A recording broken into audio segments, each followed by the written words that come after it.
রোববার ভোরের চাদর মুড়ি দিয়ে যখন ঘুমিয়েছিল কাতারের রাজধানী দোহা, ঠিক তখনই বিকট শব্দে কেঁপে উঠল পুরো শহর। একের পর এক বিস্ফোরণের প্রচণ্ড শব্দে ঘুম ভেঙে যায় আতঙ্কিত বাসিন্দাদের। দিকবিদিক জ্ঞান শূন্য হয়ে পড়েন অনেকেই। সাথে সাথেই জারি করা হয় সর্বোচ্চ সতর্কতা। চারিদিকে ছড়িয়ে পড়ে চরম আতঙ্ক। তবে কাতারি ডিফেন্স সিস্টেমের প্রতিরোধে এই বড় বিপর্যয় রুখে দেওয়া সম্ভব হয়েছে।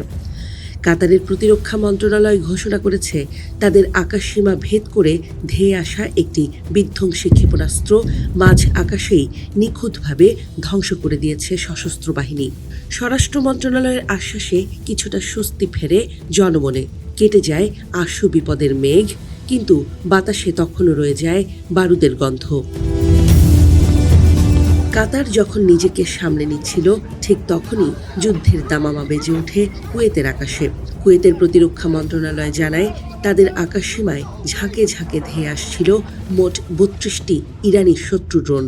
কুয়েতের বিমান প্রতিরক্ষা বাহিনী প্রাচীর হয়ে দাঁড়িয়ে যায় এবং একে একে সবকটি ড্রোনকেই গুলি করে মাটিতে নামায়। কিন্তু সেই ধ্বংসযজ্ঞের জ্বলন্ত ছাই আর ধ্বংসাবশেষ যখন সাধারণ মানুষের আবাসিক এলাকায় এসে পড়ে, তখন মুহূর্তেই ঘরের শান্তি রূপ নেয় আতঙ্কে।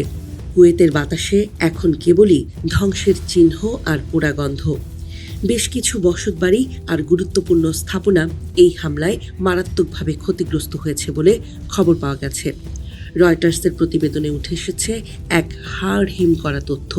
ইরানের এই আকস্মিক হামলায় কুয়েতের অত্যন্ত সংবেদনশীল কিছু জাতীয় স্থাপনা ধূলিসাৎ হয়ে গেছে, যা দেশটির নিরাপত্তাকে বড়সড় এক প্রশ্নের মুখে দাঁড় করিয়ে দিয়েছে।